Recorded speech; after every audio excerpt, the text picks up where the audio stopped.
So firstly, I am going to quickly introduce myself. So my name is Kerry Farrants. I'm the Head of Impact here at the Give Where You Live Foundation. I've had various contacts with some of you in the room, but also some new faces and new names as well. So lovely to meet you. Annette Devereaux is joining me here today. Annette, for some of you who also may know, has a wealth of experience in the financial capability and financial counselling and emergency relief space, and we've been really fortunate to have Annette join the Give Where You Live team for a short period to help us out with this piece of work, the Money Talk site, and Annette has also been involved in the Financial Capability Project since its start in 2020. Before we go any further, I would like to acknowledge the traditional owners of the land on which I live and work, the Wadawurrung people of the Kulin Nation. And I'd also like to pay my respects to the First Nations people of the locations where you're all located as well. If you would like to acknowledge them within the chat, please do so. I'd like to acknowledge that land was never ceded.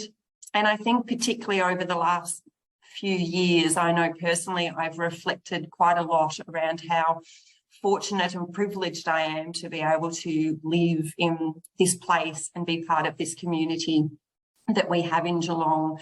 And with that in mind, I think really reflecting on the generosity and the custodianship that our First Nations people have to share this land and allowing us to share in this really beautiful, stunning part of the world that we're really lucky to be a part of. Lastly, I'd like to welcome any First Nations people who may be joining us here today on Zoom and pay my respects to elders past, present and emerging leaders. So, Annette, I might get you to just bring the slides up and we can dive into the formal part of the presentation. Thanks, Annette. Do you want to just skip to the next slide?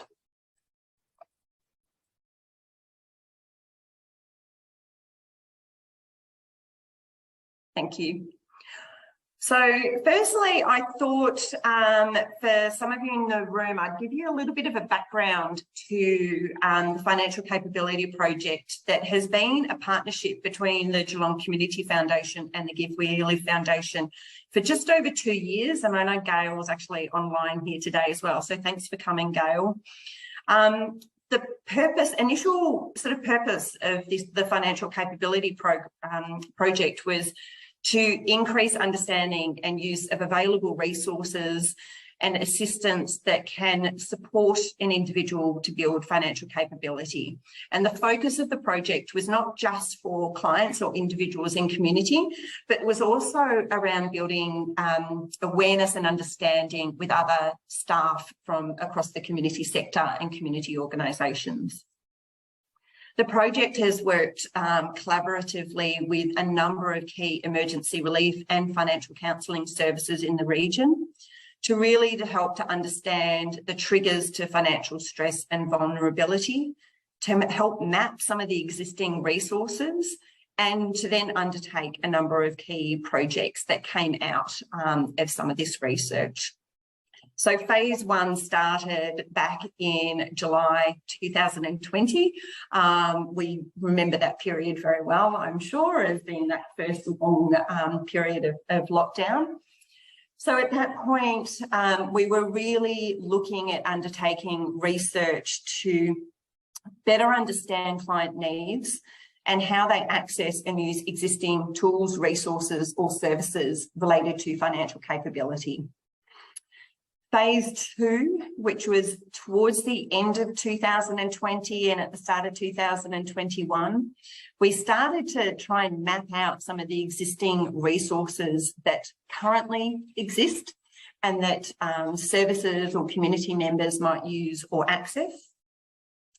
And what was really evident through a lot of this was a feeling of overwhelm about the volume of resources that are available. If anyone's tried to look up even a budgeting toolkit on Google, there's just a plethora of options and possibilities out there. So a sense of overwhelm around there's almost too many resources available, not necessarily sure how best to navigate which ones to use, and also acknowledging that when someone was experiencing financial crisis or stress, trying to talk to them about financial capability really also doesn't help. And I think, you know, that was something that was coming through, particularly through lockdown, and a lot of community members and community services, the financial stress and tension that members of community were experiencing. It's very hard to talk to them about financial capability when they actually were really more concerned about where's the next paycheck going to come from and what's going to happen to my job. So as I said, the project itself was really supported strongly with an amazing steering committee, which included a number of community services, a number of people with really strong financial capability expertise, including local financial counselling services as well. So some of the organisations that have been involved in the financial capability project included Cultura, Bethany Community Services, the G21 Region Opportunities for Work Initiative, Barwon Child, Youth and Family, Uniting, Sexual Assault and Family Violence Centre, G-Force, Salvos, ANZ, Northern Futures, Barwon Water and Barwon Community Legal Centre. So a lot of agencies and organisations were really involved, particularly in that first year, to help us understand what are some of the real stresses and triggers for someone potentially experiencing financial stress. Thanks, Annette.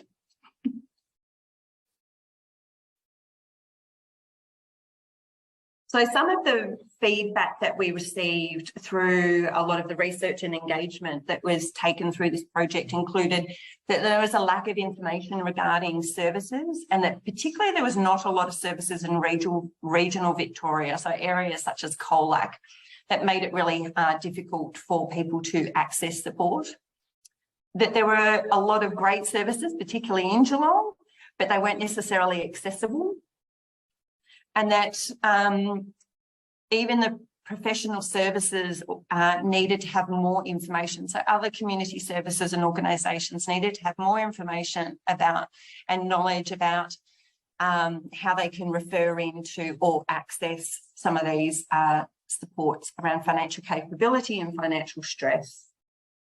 What also became more evident through that research as well is that there were significant wait times for financial counselling assistance.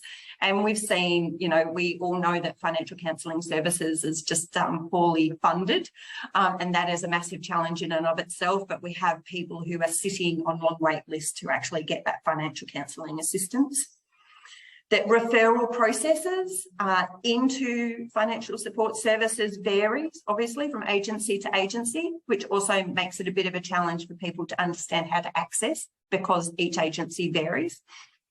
That the challenge around funding cycles for some of these programs and initiatives as well. And look, we've been working in the community services sector for a very long time. This is a fundamental flaw in a lot of what we do, is that there's short-term funding cycles, which means, and staff changes around that as well. That means, again, the changing sort of landscape of what's available one year may not be available the next. So how do we actually support people to access and know where to go? And also an acknowledgement and recognition that emergency relief and food relief programs were doing an extraordinary job and were pushed beyond capacity through COVID. However, recognising that they're also just addressing, I guess, that short-term crisis solution rather than longer-term capacity building opportunities. So some of the other research findings that came out from this project was looking at particular groups of people who were particularly susceptible to financial vulnerability. And all of this research is also available on the Give Where You Live website, and I'm happy to send links to it. But again, I think for a lot of you, this would resonate from the community members that you work with and support. So in an attempt to sort of group them, you've got people who are recipients of government benefits. We all know that a lot of the government benefits are woefully low, and understandably, if you're a recipient of government benefits, the likelihood that at different points you're going to experience either financial vulnerability or financial stress are quite high.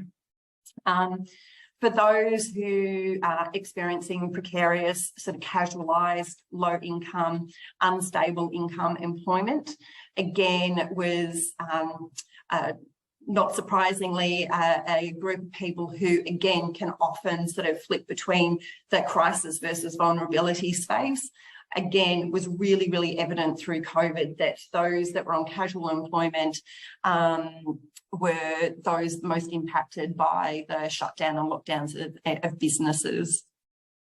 Certain age groups, so again, those that are particularly young or particularly old, and I think the young people goes back into that precarious employment and the casualised employment space. And for the older population, understandably, if they don't have sufficient superannuation or assets, that in itself can cause them fairly significant stress over the long term. And then the third dot point there, which is, I confess, a little bit of a catch-all around those that are in precarious family or social situations. So I think it's for any individual that might experience some level of crisis or an incident in their life that could be the tipping point into financial vulnerability. So that could be someone experiencing domestic violence or sexual assault. It could be a marriage breakdown. It could be life-threatening illness or bereavement. There are so many of these other things that can actually impact any individual in the community that could be the trigger or the tipping point for someone. Some of the other factors, more specific factors that were drawn out from the engagement and research that was undertaken was particularly sexual assault and family violence can be a really strong, significant trigger into financial vulnerability.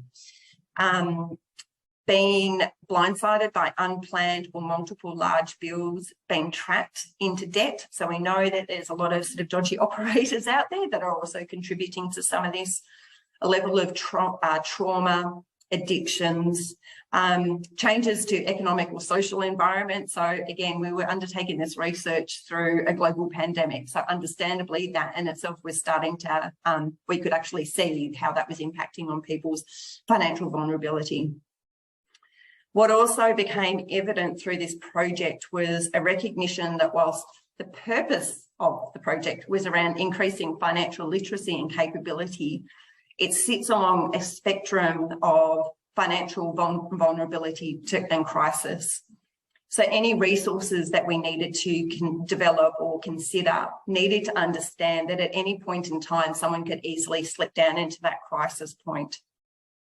And as I said earlier, you can't talk to someone about financial literacy or financial capability if they're actually in crisis and they're about to be kicked out of a rental property, or their electricity is about to be turned off, or they don't have access to a mobile phone or internet data. On the flip side, what also became really, really evident through this research and engagement with a lot of the community services was that someone might actually seek help for one of these other issues rather than the financial situation that they're experiencing. So someone in precarious employment is more likely to reach out to an employment services provider. So it's important to start to have those conversations at those points to help to have the early intervention conversation to potentially prevent financial crisis occurring. Domestic violence is another good example, is that someone is going to understandably seek out assistance if they're experiencing domestic violence from, say, the Staff Centre or Orange Door. However, what sits behind that is some significant risk around their financial situation that we could potentially prevent and intervene early by having the conversations at those other points of discussion. Annette, thanks. So just a little bit around early intervention and what we mean when we're talking about financial capability. So all of this research sort of raised the question on how we can use other points of connection in the service sector to support members of community who may be at that tipping point, and to try and intervene before financial stress becomes financial crisis. So the research did find that the extent of financial illiteracy of adults is actually significant, and serious consideration needs to be given on how to reach people in different ways and at different times in order to shift both personal behaviours, but also understanding and knowledge that can contribute to financial vulnerability. The research also found that the service system in the G21 region is really complex. I don't think any of us would disagree with that. It is far wider and much more dispersed than just the specific government-funded financial counselling services and emergency relief services. And whilst there's a huge amount of goodwill between providers and really strong attempts at connecting services, a really joined up way of delivering and supporting clients is challenging and difficult and probably not resourced in the way that it needs to be. This also can make it even more overwhelming and confusing for members of community who might be seeking help. In addition to that, any financial capability or financial literacy programs are dependent on funding, which is also not always ongoing. So they're quite often short-term pieces of funding that occur. Much of the programs that do exist as ongoing ones are mostly self-directed, such as Money Minded and You're the Boss by Salvation Army, really amazing programs, but really reliant on self-directed learning and can be useful for a lot of people. But generally, a lot of the community members who you may be engaging with and talking to are going to struggle in that learning environment. And a lot of the concepts in that are still quite complex and challenging. So what also really sort of came up was this fairly significant gap around early intervention. And if we think about people waiting on a financial counselling wait list, that those that are really at the early stage of needing a little bit of financial guidance or assistance might be sitting there for 8 weeks, that then tips them into financial stress or crisis.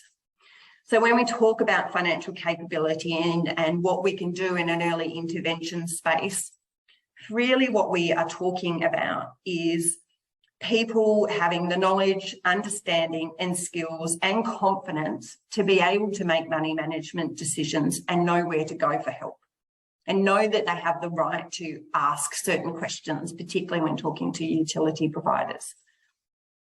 There are some really amazing examples of programs that focus on that financial literacy space, but again, they're not funded or resourced at a community-wide or deep level. So really trying to work out how can we actually support the building of this early intervention and building of financial capability at these other points of intervention where other services may be engaging with their customers. Thanks, Annette. So this is where we get to today, and this is why we're here. So there are actually 2 initiatives that have come out of all this research. And today we're obviously here to talk more specifically about Money Talks. However, I did also want to make specific note of Volunteering Geelong, who are also running an amazing initiative where it's a free service that anyone can access to receive one-to-one support to help manage their money. All volunteers are being trained using the ANZ Money Minded project and are also supported and connected into local financial counselling services as well. Individuals can be referred directly through to the program, and there is more information on the Money Talks website, but you can also go direct to Volunteering Geelong to find out more information. And then there's Money Talks, which is ultimately what we're here today to discuss. And I won't steal Annette's thunder too much. I'll let Annette sort of talk more specifically about Money Talks and how we hope it will assist you. But in short, it's a bank of resources that we hope will assist other community services to be able to assist your clients and members of community to become more financially resilient, or to help them to be more proactive should a financial issue start to arise. It was developed in partnership with Good Shepherd, and we were immensely grateful to have a lot of their knowledge and expertise around financial capability, but also the wealth of resources that exist out there already. So I'm going to pass over to Annette now, and Annette's going to talk a little bit more about Money Talks, and then we'll actually talk, step you through some of the different resources that exist on there. Over to you, Annette. Great, thanks, Kerry. Kerry's given a really good background to the Money Talks project and where we've got to today. My role is to walk you through the resource on the website, but also just to support you a bit more in terms of using the resources as well. So just a little bit about myself. Kerry did a great introduction to myself. I've been a financial counsellor for 13 years, all based in the Geelong region. And I've managed a team of financial counsellors, emergency relief and financial capability. So I actually teach at a university in the financial counselling diplomas, and I still do some financial capability work. So I'm really passionate about increasing people's skills in managing their own financial capacity and capability, and also using the resources and the services that are local to us and using them to the best of our ability as well. So this project has been really great to be involved in since the start, and also to see it to this point where it's nearing completion in terms of the work for the consultancy is done, but the website will continue. So it's really exciting. So what Money Talks focuses on is it focuses on building the confidence to ask the questions around people's finances. So it's always a difficult subject, I think, whether it's in your personal life or whether it's in your professional life, to ask somebody if they're having concerns about their finances or how they're managing with their finances can be really difficult to ask. Sometimes the responses you get back are not helpful, or they might be feeling ashamed of their circumstances. So it's important that we nurture and encourage people to share their financial situation if they're experiencing some difficulty around that. So we want to be able to give you guys, and we're going to call you support workers or frontline workers or community services workers, but we want to give you the confidence to ask the question of your clients in the first instance. Sometimes when you ask the question, you're not sure what to do with the responses that the clients give. So that's what we're hoping that this website will go a long way to assisting you around that. The other thing that we wanted to do was to focus on the local resources and tools that's available. As Kerry said, if you did Google a budget tool or financial assistance, there's lots of resources that come up, and sometimes it's difficult to work out what's Australia-wide, what's Victorian-wide, and what's within our region. So we've developed this website to pull all the relevant resources together, but with a Geelong G21 based focus for the supports that you need. To make referrals, but also to just do some education, maybe for yourself, but certainly for your clients around what's available there.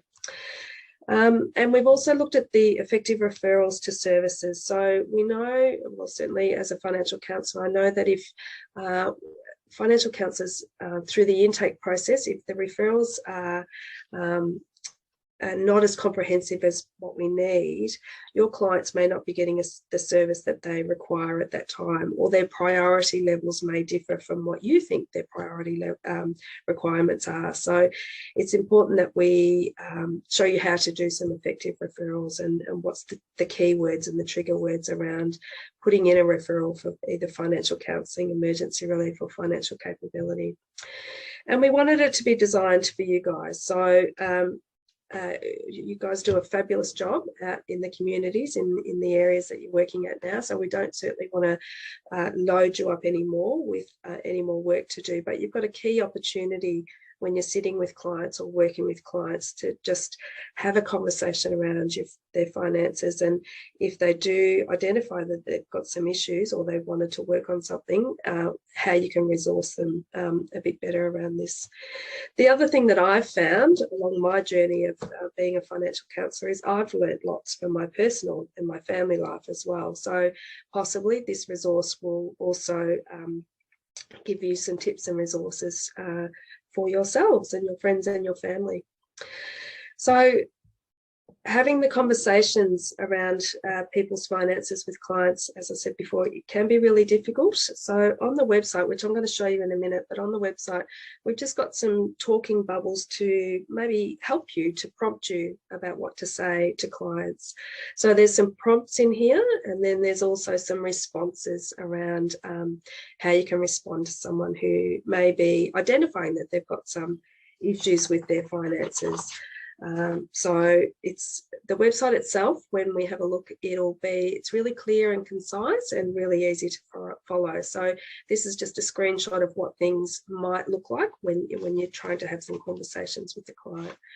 The website itself, just as a bit of a background, we designed for you, so for the workers who are working with the clients. There's certainly resources in here that you could direct your clients to, and it's an open website, so anyone can see it. But it was really designed to support you and to give you the confidence to ask these questions and maybe do some background work on their finances. So yeah, it's all designed to support you guys. So in identifying financial hardship when you're working with clients, there's some factors that can lead to financial difficulty or financial hardship. And we've all worked with clients who've experienced this, and possibly we've experienced it as well. As Kerry was saying before, the spectrum of vulnerability can change in an instant if someone were to lose their job or experience family violence or some other trauma that happens to them. So there's lots of reasons that lead to financial hardship, and we shouldn't feel shame about that. It's certainly since COVID, more and more people are experiencing financial difficulty. So there's all those, and there's also some clues to identifying financial hardship. So if someone's contacting a service the same time every couple of months, or the week, if you're getting a Centrelink income, every second week requesting assistance, there might be some clues around what's going on for them there. They might say things such as, I wish I could manage my money better, or there's never enough money to go around, or I feel really silly because other people seem to manage their funds well. Why can't I do that? And there's situation-based statements as well. So things like, well, I can't pay my electricity bill. It seemed to have jumped or skyrocketed, or my credit card, somebody's used, in my family, someone's used my credit card and I'm not sure how I'm going to pay that back. So there's clues around that. They can also show signs of anger and frustration, and also disengaged, because it can be quite those feelings of being ashamed that you're not able to manage your money can surface. And as I said, it does happen to all of us, or most of us, at some point in our lives. So making it normal to talk about money is really important. The website itself has two great areas, urgent money matters and also everyday money matters. So we've tried to identify that some people are presenting to services with some rent arrears or a high electricity bill that they can't pay.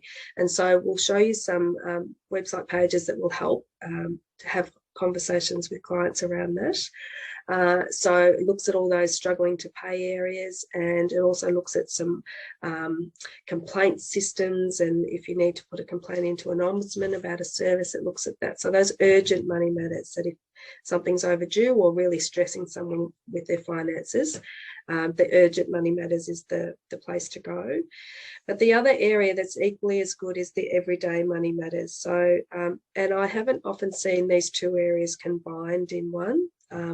Certainly financial counsellors work on the urgent money matters, and often financial capability workers will work on the everyday money matters, but to have them combined in one website has been really useful. So the everyday money matters is about how do you talk to your client about financial issues, how to do a budget, and there's some budget links in there, and taking that sort of concern about how do I do a budget, or why do I have to do one? So there's some information around there. There's also some information around reducing energy use, so how to reduce your bills, some general information about gambling harm and payday loans, so all the things that you might come across, but you're just doing some education either for yourself or your client around those.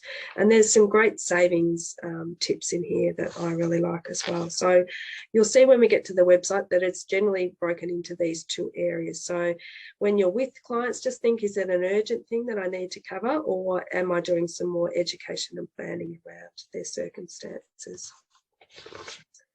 So, and we're going to get to the website in a moment if you haven't already had a look at it, but how to use the resource. So it is broken into subject headings, and you can see this on the right-hand side of the slide. And what's good about this website that I really like is that this index stays on the website. So because sometimes you can keep clicking through different websites and you've lost where you started from. So this is a really good thing that this stays on the left-hand side of the website, so you can always get back to the start or where you were. So it is broken into subject headings, which will be helpful when you're thinking about a client that you've just seen or due to see coming up. There's details of the key services that are available in the Geelong G21 region, and that's the beauty about this website, is we wanted those information in one area for you guys to access and keep it relevant and current and up to date. So you'll find the key services there. You can also download and print out pages that you can give to clients. So not only is it a resource for yourself, but you can print pages. Maybe it's the budget, or maybe it's the how to talk to a utility company. You can print those pages out and give them to the clients. There's some useful resources, as I said, about savings, energy use, about how to put in a complaint with an ombudsman, what happens when someone goes to see a financial counsellor, what they do at the first appointment, so lots of information around that. And then there's the deeper dive information on those key issues, such as financial abuse, buy now, pay later, which is those afterpay type products, gambling harm, areas such as that. So I'm going to show you the website. This is what it looks like on the front page. There's some pre-reading. If you Googled Money Talks Geelong, you would come to the page, and Kerry referenced the references and the projects throughout this. Then there's a button that says Show Me More. So this is where the Money Talks website starts. So I'm just going to bring that up.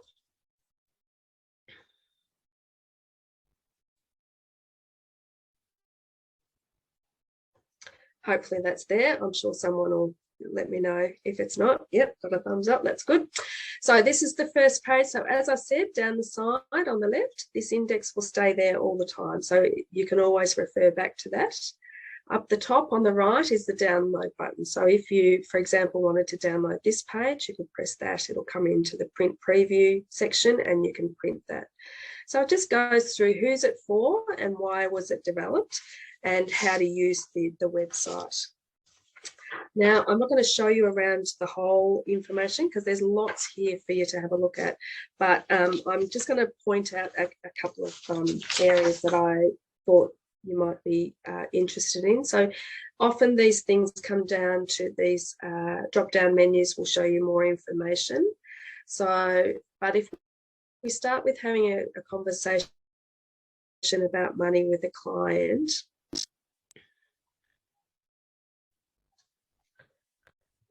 sorry, my internet might be a little bit slow. So that screenshot was in the presentation that we did before. So you can ask these sorts of questions. You can respond. And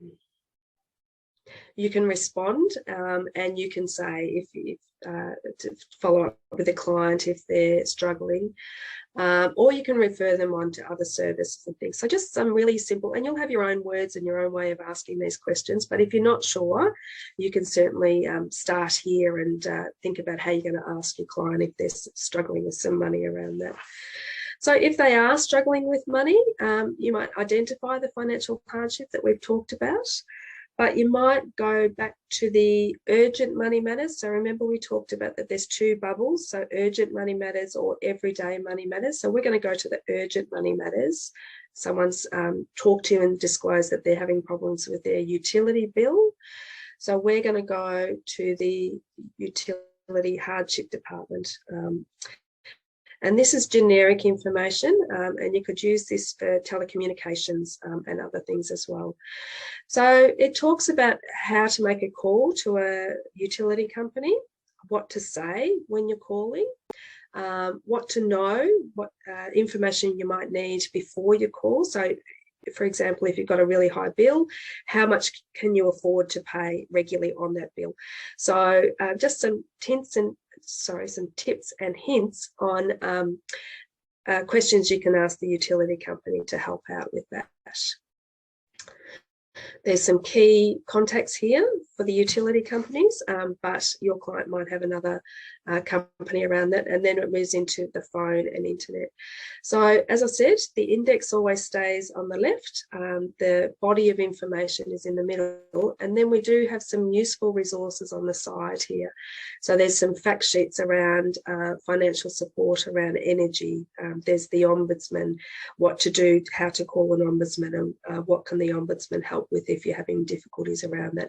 So there's some useful information on the right there.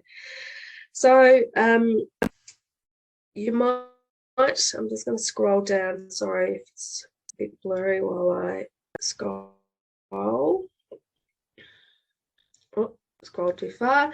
So you might look at what to say when calling. So here's some little talk bubbles again that might help your client, or you might be sitting with the client that might help you on how to get the best out of the hardship request with that utility company, or as I said, the telco or other credit provider as well. So it does talk about writing things down. It talks about can you confirm this in writing? So just some little hints for people to make sure that they're understanding what agreement they're making, and also that they've got the evidence that that payment arrangement is done. And this is work that if you've got the time available, you can do with your client themselves. This isn't work that a financial counsellor would do. It is if they've got lots of other numerous debts and things as well, but generally it might just be a phone call with these prompters to help you about what to say when calling.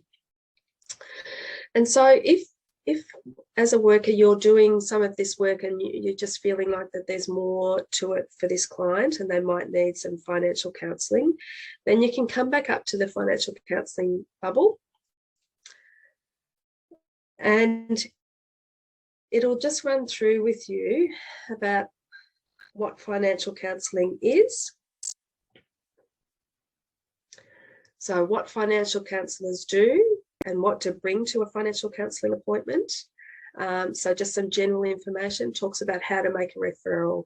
So for financial counsellors, there's a Australia-wide number that if you can't get to a local service, you can call them, National Debt Helpline. So that information is throughout the website as well, because that's a good generic number to call. They can also make referrals to the local agencies as well. So there's information about what financial counselling is, but you might want to talk to a financial counsellor and find out what's available in your region. So we're just going to go to the financial counselling section here. And these are the services that are available in our region. So G21 goes right down to Apollo Bay, some of Golden Plains Shire, and up to sort of Lara area and down on the coast. So it does cover a wide area, although a lot of the services and resources are based in the Geelong region. So, but you can go here and see the services that are available for financial counselling, how to refer, and what you need, whether there's an email or a phone call, or there might be a intake form that's also done around this as well. Financial capabilities is that support around money support. So again, if you're feeling like that this client needs a little bit more work than what you can provide for them, then there is some supports there. Kerry referred to the Money Care, and there's some other resources there. Volunteering Geelong, so that financial capability project is there as well. There's also emergency relief programs in the Geelong region, but also broader across the state. And there's emergency food relief as well. And then the resources keep going in terms of housing stuff as well. So we've tried to provide some generic supports for people as well. So that's there too. So this area here is really important for us to keep as current, as up to date as we can. So if you find that you're in this section and there's information that's incorrect, we'll get you to, if I can just scroll down to the bottom, I'll just show you where it is. Just down the bottom of each page is an email address, so you can certainly use this and just say, hey, this link doesn't seem to work, or they've changed their key referral criteria or something like that, just so we can keep it updated so everyone's using the resource there. So that's about the services and resources there. I just wanted to quickly show you the Everyday Matters, just to show you the balance around that education and support. So Everyday Matters is around that education, helping people manage and understand their finances a little bit better. So we do have the budget planners on this side. Just remembering you can download what you need, or these links will take you direct to pages like Money Smart, which is a Australia-wide financial capability, financial resource section. So it talks about money plans or budgets. It talks about how to make your money stretch. So it talks about spending leaks and creating an emergency fund. The ones that I really like are these challenges that everyone can do if you want. Not so much now because we don't carry cash or coin as much, but yeah, if you fill up a Coke bottle, and depending on the size of the Coke bottle, how quickly, and that you can create some savings for yourself as well. And there's a couple of other challenges there as well. So just some great resources for people as well. There's some reducing your energy use as well. That's there as well. So, and then further down the page on the left-hand side, we've got that further education information for you if you wanted to deep dive a bit more into gambling harm or buy now, pay laters, and those sorts of products that you might be seeing as well. So I'm just going to get out of this resource. And sorry, we're not finished just yet. So that's the website itself. What do I do next? So have a look around the website yourself. If you've got 15 to 20 minutes at one point, just Google or use the link that's provided and have a look around the Money Talks website. Have a play with it so you get more familiar with what's available around it. Then you will build your knowledge and you'll find some useful links there as well. So it's about building your confidence with the finances, but certainly providing that information to your clients and other support people that may need your further support. So you will have information in here. You can also use the search function and search for things like hardship or ombudsmans, and those will come up. We suggest you save it in your favourites if you've got a favourite index happening, contents happening, so save it as your favourite. And then when a client presents, you can certainly run through this yourself. As I said, clients can see this information, but it is really designed to support you and to enhance the work that you do with clients. So there's always information that you can find in here that will be useful for yourself or for clients. And that's about it. So as I said, the website is going to rely on all of us to keep it accurate and up to date. So if you do find something that needs updating, you can just give us a quick email at give@givewhereyoulive.com.au. If there's something in there or something that's not in there that you think would be really useful, then please let us know. We've tried to be really resourceful, but we didn't want to overload the website either. But there might be particular areas that you're thinking that you couldn't find or should be included in that. And I think I'll leave it there. Is there questions? So if I stop sharing now. We haven't had any questions in the chat, Annette, but I've been having a little chat with some people. So there's a reflection around similar research and stories that are coming across from other communities as well, which is interesting. And Steph, thanks for your comment around the elephant in the room being the cost of living crisis. And I was just going to respond, but I'll talk rather than chat. Look, 100% the cost of living issue is massive and is not going away anytime soon. So, you know, I look back at this project and think, hey, wouldn't it have been amazing to have this at the start of the COVID and lockdown in early 2020, but to the issues that we're all experiencing and seeing across the services, and that we know more and more people in community are challenged with not going away. And so it's still very relevant and important to kind of have these resources available to people. So thanks, Steph, completely agree. And hopefully that's useful. And what we'd also say around that is that hopefully in those resources that we've talked about where the services are, there is emergency food, there's emergency relief, there's financial capability and financial counselling. So I certainly know as a financial counsellor that people who are on low incomes do an amazing job managing and juggling what they need to. So we're certainly not saying they need to do better because it's difficult to do that, but to utilise those resources and other services that are out there as well would be great. Any other comments, or has anyone got to have a look at the website and can offer some feedback already?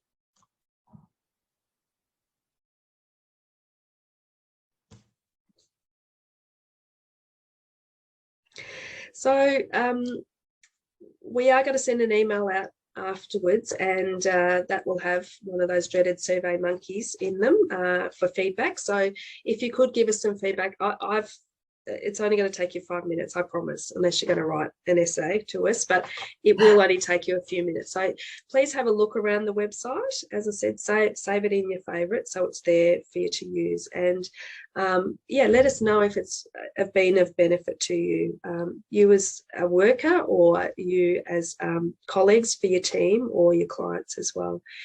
If in the teams that you're in now, in the workplaces now, if you wanted to have a presentation that's more tailor-made to, say, a housing program or a family violence program or an education setting, then I'm happy to do that. I can certainly come out and do that, or we can do it online and we can look at a case study and how you might walk yourself through the website to support your client a little bit more. So please contact us on the email if you want that to happen as well. We've also got some more presentations that are coming up this week and next week, both face-to-face and online. So if you've got colleagues and you thought, oh, that was really good, it'd be great to share that, you're welcome to send the link and ask them to register for their own. Or, as I said, if you want a tailor-made one, I can come out and do that as well. Along with the email that we're going to send out, and it might be closer to the end of the week than straight after today, we are hoping to have a little A4 poster attached that you can also print as a reminder. We'll have a QR code, a wonderful QR code that will take you straight through to the website as well. And if you really, really interested in sharing this with your team. We have got some little A5 cards that we can probably just post some out to you, or pop round and deliver some so that you can pin it to your desk and kind of have it there as a reminder that these resources exist and how to access it. So we can, if you have any interest in further resources, just let us know when we send up a follow-up email later in the week. Awesome. Thank you everyone for coming. Please do take the time to fill in the survey because we'd really love to get as much feedback. Ultimately, it's built to support you guys in your work, so want it to be as useful and functional and easy to access as possible. Annette, did you have anything to? I just noticed that Zara's got her hand up, so she might have a question or comment. See Zara, I'm sorry. That's okay, Carrie. I just wanted to ask you, because it was developed in that co-design space of different organizations giving their feedback. I just wondered if you were going to go back at some point and see how it's landed for organizations and make any further changes. Yeah, look, 100%. You know, Annette has been having some conversations already with particularly the local financial counselling services. And I think part of the conversation that Annette and I will be having over the next couple of weeks is what sort of frequency do we want to kind of circle back and check in with people around the resource, and making sure that it remains useful and current, and just sort of getting to build some of that into our day-to-day process, I guess.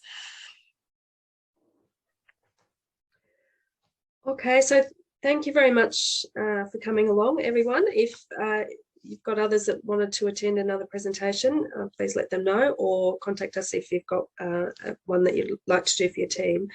I would just like to finish by saying that the work that you guys are doing in the space that you're absolutely doing an amazing job.